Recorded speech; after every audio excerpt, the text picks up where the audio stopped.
UP के किसानों को आज 4,720 करोड़ की सौगात मिलने जा रही है। उत्तर प्रदेश के 2 करोड़ 36 लाख किसानों को आज इसका फायदा मिलेगा। पीएम किसान सम्मान निधि योजना के तहत इसका फायदा किसानों को मिलेगा। सीधा अकाउंट में पैसा आएगा किसानों के, सीधे किसानों के खाते में ये राशि ट्रांसफर होगी। अगस्त से नवंबर की धनराशि किसान को 2,000 रुपए, प्रति किसान 2,000 रुपए दी जाएगी। अब तक 18 लाख किसानों को 32,500 करोड़ रुपए दिए गए हैं। कार्यक्रम में मुख्यमंत्री योगी वर्चुअल माध्यम से सम्मिलित होंगे। तो इस वक्त की बड़ी खबर आपको बता दें, यूपी के किसानों को प्रधानमंत्री मोदी देंगे सौगात। 4,720 करोड़ की सौगात उत्तर प्रदेश के किसानों को आज मिलने जा रही है। यूपी में 2 करोड़ 36 लाख किसानों को इसका फायदा मिलेगा। पीएम किसान सम्मान निधि योजना के तहत फायदा मिलेगा। हर किसान के खाते में 2,000 रुपए ट्रांसफर किए जाएंगे। अब तक 18 लाख से ज्यादा किसानों को ये निधि दी जा चुकी है और इस कार्यक्रम में मुख्यमंत्री योगी वर्चुअल माध्यम से जुड़ेंगे। तो किसानों के लिए प्रधानमंत्री आज खास तौर पर किसान सम्मान निधि देश भर के किसानों को ट्रांसफर करने जा रहे हैं, जिसमें उत्तर प्रदेश में भी 2 करोड़ से ज्यादा किसान हैं। पीएम किसान सम्मान निधि योजना के तहत उनके खाते में 2,000 रुपए ट्रांसफर किए जाएंगे। इस कार्यक्रम में सीएम योगी भी वर्चुअल रूप से जुड़ेंगे। यूपी के 2 करोड़ 36 लाख किसानों को इसका फायदा होगा।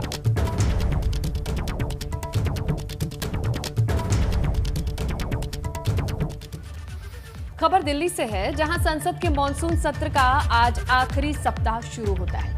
विपक्ष के हंगामे की वजह से सदन की कार्यवाही नहीं हो सकी है।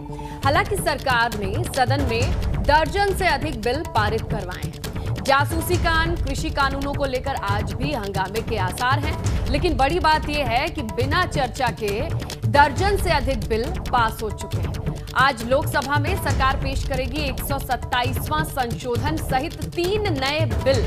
तो हंगामे के बीच नए बिल भी पारित हो रहे हैं, जिस पर चर्चा होती नजर नहीं आ रही है। लेकिन कुल मिलाकर आखिरी सप्ताह शुरू होता है संसद के मॉनसून सत्र का। अगर अब तक की कार्यवाही पर नजर डालें तो पेगासस से लगाए तमाम किसान मुद्दों को लेकर जिस तरीके के हंगामे की भेंट चढ़ता रहा, कई सदन की कार्यवाही किस तरीके से स्थगित होती रही है हमने देखी। अब आखिरी सप्ताह है, इसमें भी माना यह जा रहा है कि कई तरीके के बदलाव हो या बिल हो वो पास हो सकते हैं, क्योंकि इसी तरीके से कई बिल पास भी हुए हैं जिन पर चर्चा नहीं हो सकी है ढंग से, लेकिन हंगामे के बीच वो पास हो चुके हैं।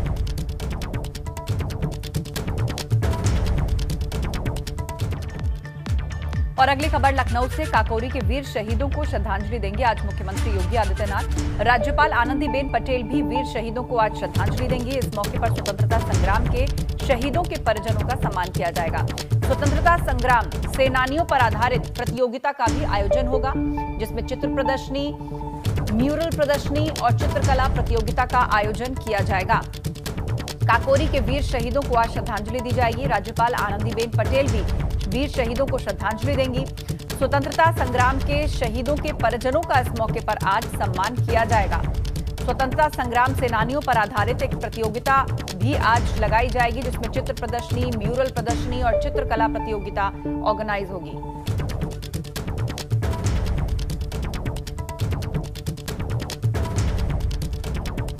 तो गंगा सवेरा में हम आगे बढ़ते हैं और पूर्वांचल में क्या खबरें चल रही हैं फटाफट अंदाज में जानते हैं। चलिए खबरों की शुरुआत करते हैं। फतेहपुर में आधा दर्जन गांव में यमुना नदी का पानी घुस जाने से हड़कंप मचा हुआ है। धीरे धीरे करके गांव के लोगों ने पलायन शुरू कर दिया है। वहीं मौके पर जिला प्रशासन पूरी तरीके से अलर्ट है। कौशाम्बी में यमुना के बढ़े जल स्तर से गांव में पानी घुसने लगा है। फसलें बर्बाद हो रही हैं। लगभग आधा दर्जन गांवों का संपर्क टूट चुका है। ग्रामीण नाव के सहारे एक गांव से दूसरे गांव तक पहुंच रहे हैं। बस्ती के एसपी आशीष श्रीवास्तव के निर्देशन में कोतवाल शिवाकांत मिश्रा को कामयाबी मिली है। बहुचर्चित महिला गांजा तस्कर समेत 2 तस्करों को 27 किलो गांजे के साथ गिरफ्तार किया गया। गिरफ्तारी के बाद पुलिस ने कानूनी कार्रवाई शुरू कर दी है।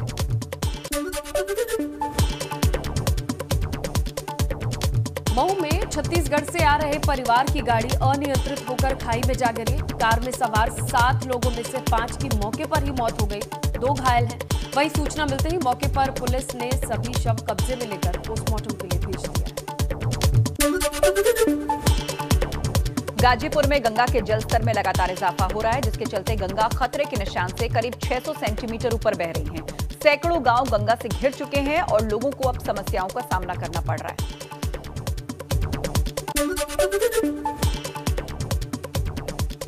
जौनपुर पुलिस ने 25,000 के इनामी को मुठभेड़ में गिरफ्तार करने का दावा किया है। पुलिस का कहना है कि मुठभेड़ के दौरान उसे पैर में गोली लगी है। हालांकि उस बदमाश को शनिवार की दोपहर में भीड़ ने गिरफ्तार करके पुलिस को सौंपा था।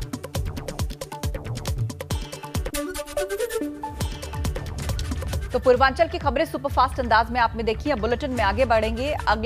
अगली खबर जो हम आपके सामने रखने जा रहे हैं, आज सावन का दरअसल तीसरा सोमवार है। आज भगवान शिव को प्रसन्न करने के लिए शिव भक्तों द्वारा सावन सोमवार का व्रत रखा जाता है। शिव मंदिरों में भक्तों की काफी भीड़ देखने को मिलती है। मान्यता यह है कि जो कोई भक्त सावन सोमवार व्रत सच्चे मन से करता है, उसे भगवान शिव का आशीर्वाद प्राप्त होता है।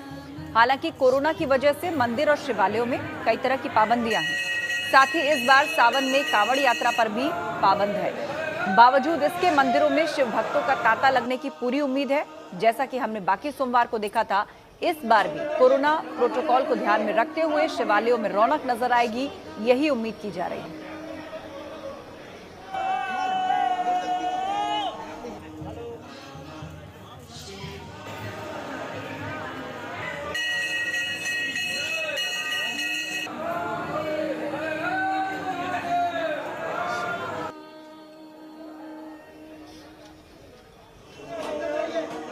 तो आज सावन का तीसरा सोमवार है। शिव भक्तों की भीड़ आज शिवालयों में दिखाई देगी, लेकिन इस बीच कोरोना के दिशा निर्देशों का भी पालन होगा, यही उम्मीद की जा रही है। कांवड़ यात्रा सावन में निकाली जाती है, लेकिन कोरोना के ही कारण इस बार उस पर पाबंदी है। लेकिन सावन के सोमवारों की बहुत अधिक मान्यता है। सभी शिव भक्त व्रत रखते हैं, नहीं तो शिवालयों में जाकर जलाभिषेक जरूर करते हैं। तो आज भी उसी तरह की रौनक शिवालयों में दिखेगी जैसे कि बाकी सावन में, खासतौर पर सोमवार के दिन में देखने को मिलती है। आज तीसरा सोमवार है। आज सावन का तीसरा सोमवार, और क्या पूजन विधि इसके लिए बताई जाती है। ध्यान करें, शिवलिंग पर नियम से रुद्राभिषेक करें, चंदन और तिलक करें, वस्त्र अर्पित करें। इसके अलावा शिव के मंत्र का 108 बार जाप करें।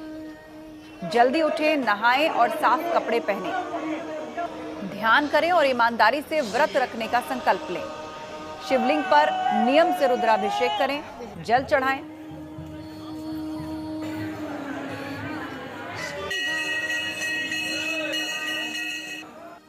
ये तस्वीरें हैं, लेकिन सावन की 3 तस्वीरों को भी हम आपको दिखाते हैं। 26 जुलाई पहला सोमवार, ये गाजियाबाद की तस्वीर आप देखेंगे। दूसरी तस्वीर है 2 अगस्त देहरादून से, 3 अगस्त और उज्जैन की तस्वीरें आपके सामने हैं, जहां 9 अगस्त की तस्वीर आपके सामने। तो देखिए, आज तीसरा सोमवार है और किस तरीके से पहला, दूसरा और तीसरे सोमवार में भी भक्तों की श्रद्धा, भक्तों की आस्था वो दिखाने के लिए काफ़ी है ये तस्वीरों में कि लोगों ने भले ही कांवड़ यात्रा ना हो रही हो, लेकिन जलाभिषेक का मौका नहीं छोड़ा है। शिवालयों में जो लंबी कतार देखने को मिली है वो ये बताती है। हालांकि मास्क पहना है और सबसे ये कहा गया है कि कोरोना के नियमों का जितना अच्छे से पालन करें उतना अच्छा होगा। और पहला, दूसरा, तीसरा सोमवार, अगर एक चीज़ कॉमन है वो है श्रद्धा, और श्रद्धालुओं के लिए शिवालय पहुंचकर शिव पर जल अर्पित करना। आज तीसरा सोमवार है और सुबह से ही शिवालयों पर जलाभिषेक करते तमाम श्रद्धालु नजर आते हैं, चाहे पास का मंदिर हो या फिर बड़े शिवलिंग। उज्जैन की तस्वीरें भी आप देख रहे हैं, हर जगह भक्तों की भीड़ होती है।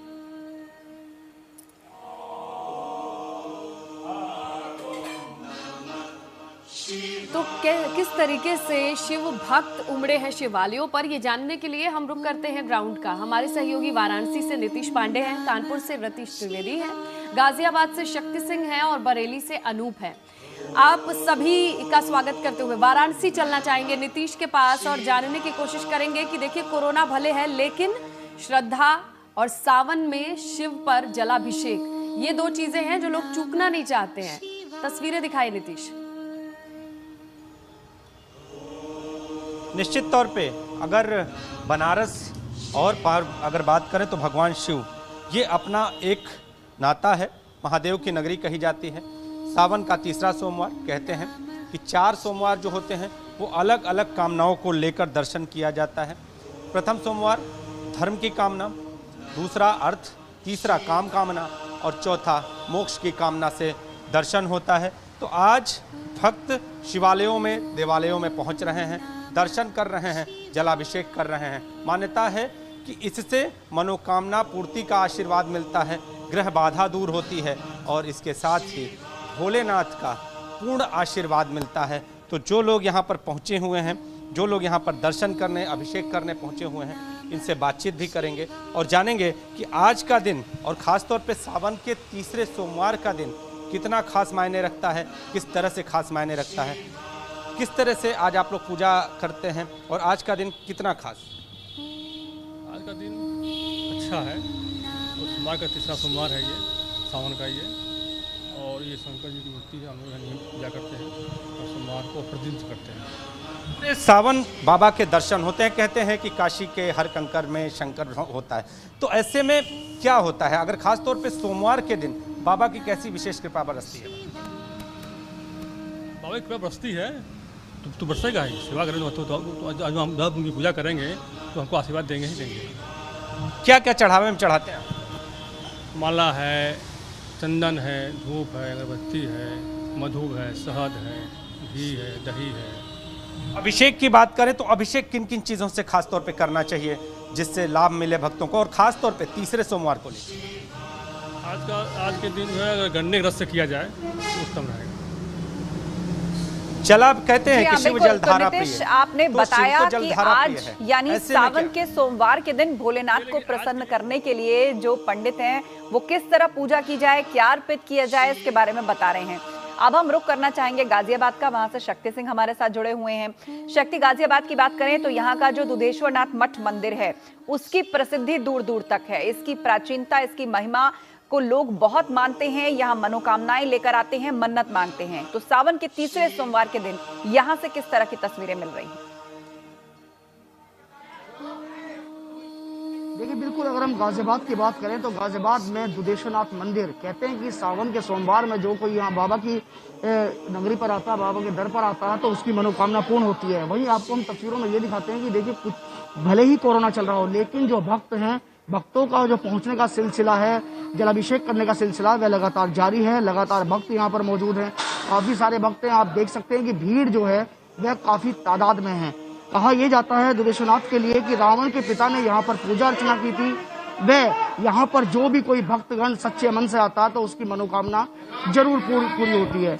लगातार यहाँ पर भक्तगण है, उनसे ही बात करते हैं। ये बताइए कि इस दुधेश्वरनाथ मंदिर के लिए क्या कहा जाता है, सावन के सोमवार में यहाँ कोई जलाभिषेक करता है तो क्या मनोकामना पूर्ण होती है, नहीं होती? होती है, मनोकामना पूरी होती है सबकी। कैसे आ रहे हैं आप लोग यहाँ? बहुत साल हो गए मैं तो आते हुए। लगातार जो भक्त हैं लगातार हैं। आप बताइए कि बाबा के दरबार पे यहाँ पर जलाभिषेक करने यहाँ पर आए हैं और क्या क्या मान्यता है यहाँ के बारे में? बहुत सारी मान्यताएं हैं। सच्चे मन से जो भी कोई मांगता है उसकी सारी इच्छाएं पूरी होती हैं।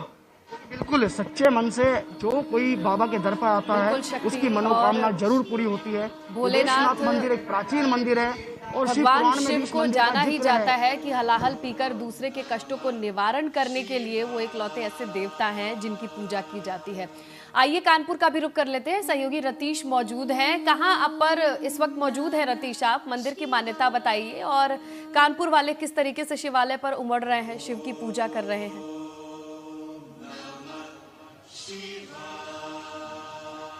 सबसे पहले आपको बता दें कि हम वनखंडेश्वर मंदिर मौजूद हैं। कानपुर का प्रमुख और प्राचीनतम मंदिर है। आपको दर्शन कराते हैं अपने दर्शकों को। सबसे प्राचीन मंदिरों में से गिना जाता है और सावन का महीना जो है वो आस्था का महीना है और यहाँ पर भक्तों की जो आस्था है वो उमड़ती हुई दिख रही है। आज सावन का तीसरा सोमवार है। सावन के महीने में भगवान शिव की आराधना की जाती है और शिव की आराधना भगवान को भोलेनाथ कहा जाता है। उन पर जल का भी अभिषेक करने वाले को भी वही पुण्य और लाभ मिलता है।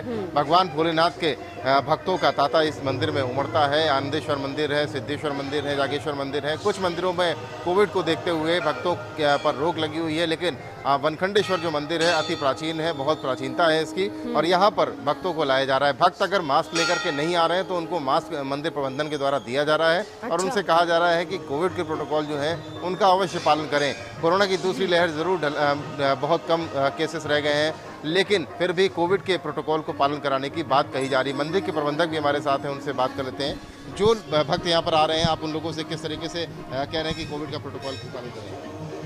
मैं रमेश दीक्षित प्रबंध समिति का अध्यक्ष हूँ। विगत 7 वर्षों से पूजा पाठ निरंतर बाबा के दरबार में चल रहा है। सावन मास का ये तीसरा सोमवार है। विधि से विधान से भक्तों के डिस्टेंसिंग का दूरी बना करके, गोले वगैरह बना करके, सैनिटाइज कर हालांकि कोरोना का प्रभाव बहुत कम हो गया है, फिर भी सारी व्यवस्थाएं उस हिसाब से की जा रही हैं। फ्री में मास्क वितरण किया जा रहा है, प्रसाद वितरण किया जा रहा है, खजाना बांटा जा रहा है। आपको आस्था दिखा दें एक चीज़ और, जो सिक्योरिटी पर्सनल है, सुरक्षा कर्मी है, वो भी यहाँ पर मुस्तैद है। नागरिक सुरक्षा और जो सिविल पुलिस है वो भी यहाँ पर काफ़ी दुरुस्त है और जो भक्त यहाँ पर कोविड के पालन नहीं करते हैं उनको पालन भी कराया जाता है। यहाँ पर सीसीटीवी कैमरे से भी सर्विलांस पे नजर रखी जाती है, क्योंकि बहुत बिल्कुल रतीश, आप दिखा रहे हैं कि सुरक्षा के भी कड़े इंतजाम हैं, कोविड प्रोटोकॉल का भी ध्यान रखा जा रहा है और साथ ही भक्तों की जो रौनक है वो बढ़ती जा रही है। रुक अब बरेली का करेंगे, हमारे साथ अनूप मिश्रा भी बरेली से जुड़े हुए हैं। अनूप, बरेली की बात करें तो यहाँ पर सावन के तीसरे सोमवार पर आप किस तरह की तस्वीर देख पा रहे हैं? यहाँ पर शंकर भगवान का रुद्राभिषेक करने या जल चढ़ाने के लिए क्या लोग अभी से निकलने लगे हैं और क्या सुरक्षा और कोविड प्रोटोकॉल का पालन आपको वहां दिख रहा है? देखिए, बात अगर हम बरेली की करें तो बरेली को नाथ नगरी भी कहा जाता है और नाथ नगरी में तमाम ऐसे प्राचीन मंदिर हैं जिस वजह से बरेली का महत्व अधिक बढ़ जाता है। और हम इस वक्त मौजूद हैं बरेली के प्राचीन अलकनाथ मंदिर पे और आप देख सकते हैं यहाँ पर हजारों की संख्या में श्रद्धालु सुबह से ही आए हुए हैं। सुबह 4 बजे से यहाँ पर भक्तों की जो है वो लाइन लगी हुई है और कोरोना गाइडलाइन के बाद की भी बात की जा रही है, यहाँ पर पालन कराने की बात की जा रही है और तमाम भक्त आप देख सकते हैं यहाँ पर सुबह से लाइन में लगकर अपनी बारी का इंतजार कर रहे हैं। अलकनाथ मंदिर की बात करें तो बताया जाता है हजारों वर्ष पहले यहाँ पर बाबा अलखिया आए थे और उन्होंने यहाँ पर कड़ी तपस्या की थी, जिसके बाद बाबा अलकनाथ यहाँ पर प्रकट हुए और बरगद की जड़ों के बीच से जो शिवलिंग है वो यहाँ पे प्रकट हुआ है। यहाँ तमाम भक्त हैं, उनसे बात करेंगे, वो लोग यहाँ पर आए हुए हैं, उनका क्या कहना है। बाबूजी, आप मंदिर आए हैं, कैसा लग रहा है? और अलकनाथ मंदिर की बात करें तो कितना महत्व है यहाँ? मैं यहाँ 5 वर्ष की आयु से आ रहा हूँ और 68 साल की मेरी आयु हो गई। यहाँ से मुझे सब कुछ प्राप्त हुआ और बड़े सिद्ध स्थल है ये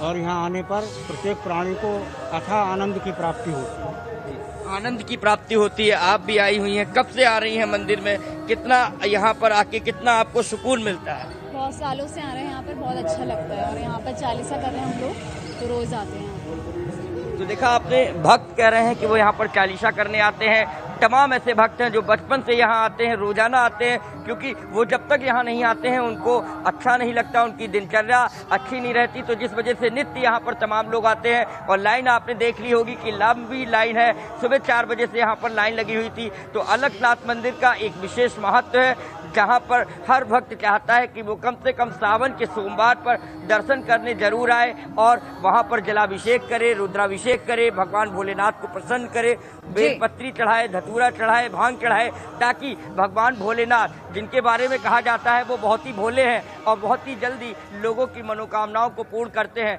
तो इस वजह से तमाम यहाँ पर भक्त आए हुए हैं और अपनी अपनी बारी का इंतजार कर वो जल्दी जल्दी ये सोच रहे हैं कि कैसे। बिल्कुल, और ये जो श्रावण मास है वो शंकर भगवान को अति प्रिय है और इसीलिए सावन के दिन हो और खास तौर पर सोमवार हो तो भक्त जो है वो भोले को प्रसन्न करने का कोई मौका नहीं छोड़ना चाहते। आप सभी का बहुत शुक्रिया। आगे भी हम अपडेट्स के लिए आपके पास। उत्तराखंड में कौन सी ऐसी खबरें हैं जिनकी चर्चा पूरे दिन बनी रहेगी? सबसे पहले बात हम उत्तर प्रदेश की करेंगे। यहाँ पर किस तरह की हलचल है, कौन सी खबरें हैं जिन पर हमारी नजर रहेगी? यूपी के किसानों को आज 4,720 करोड़ की सौगात मिलने जा रही है। उत्तर प्रदेश के 2,36,00,000 किसानों को इसका सीधे तौर पर फायदा होगा। प्रधानमंत्री किसान सम्मान निधि योजना के तहत यह फायदा किसानों को मिलने जा रहा है। सीधे किसानों के खाते में धनराशि ट्रांसफर की जाएगी। अगस्त से नवंबर की धनराशि प्रति किसान को 2,000 रुपए दी जाएगी। इसके अलावा लखनऊ में काकोरी के वीर शहीदों को आज मुख्यमंत्री योगी आदित्यनाथ श्रद्धांजलि देंगे। राज्यपाल आनंदीबेन पटेल भी देंगी वीर शहीदों को श्रद्धांजलि। मौके पर स्वतंत्रता संग्राम के शहीदों के परिजनों का सम्मान होगा। स्वतंत्रता संग्राम सेनानियों पर आधारित एक प्रतियोगिता का भी आयोजन किया जाएगा, जिसमें चित्र प्रदर्शनी से लेकर म्यूरल प्रदर्शनी और चित्रकला प्रतियोगिता का आयोजन होगा। उधर लखनऊ में बीजेपी के खिलाफ आज से कांग्रेस का हल्ला बोल शुरू होने जा रहा है। आज से कांग्रेस पार्टी भाजपा गद्दी छोड़ो अभियान की शुरुआत लखनऊ से करने जा रही है। इस अभियान के तहत पूरे उत्तर प्रदेश में कांग्रेस का आंदोलन होगा। 9 और 10 अगस्त को कांग्रेस पार्टी का ये अभियान होगा।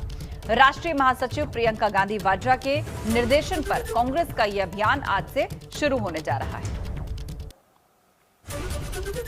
तो आज उत्तराखंड में क्या खास रहने वाला है, चलिए आपको बता देते हैं। देहरादून में 2022 विधानसभा की तैयारियों में कांग्रेस पार्टी भी जुटेगी, ये खबर है। और उत्तराखंड कांग्रेस चुनावी घोषणा पत्र बनाने की तैयारियों में है। 30 अगस्त तक सभी 70 विधानसभाओं तक कांग्रेस पहुंचेगी, ये लक्ष्य है। उत्तराखंड में बारिश से फिलहाल कोई राहत नहीं मिलेगी, ये खबर है। पर्वतीय इलाकों में आज और कल भारी बारिश की संभावना जताई गई है। मौसम विभाग की पहाड़ी क्षेत्रों में यात्रा ना करने की भी सलाह है, एडवाइजरी है। तो ये वो खबरें हैं जो उत्तराखंड में खास है। पूरे दिन इन पर बज रहेगी चर्चा।